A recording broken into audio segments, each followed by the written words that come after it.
weterela ya mmeri.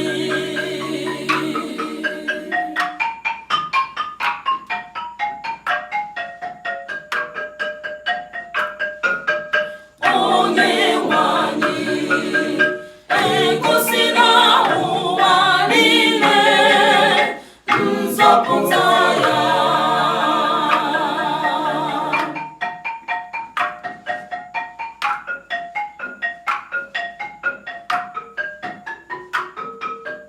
Onye nwe anyị egosila ike nzọpụta ya.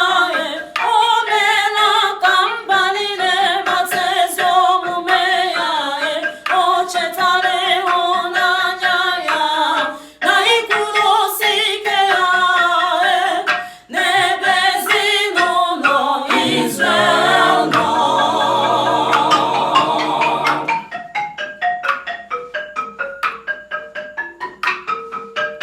Onye nwe anyị egosila ụwa niile nzọpụta ya.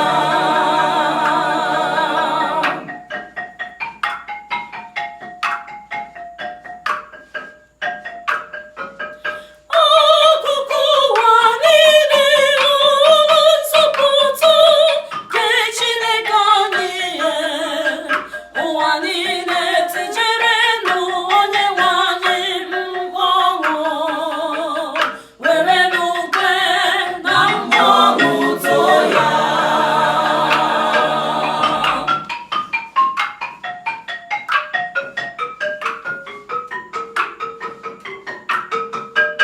Onye nwe anyị egosila ụwa niile nzọpụta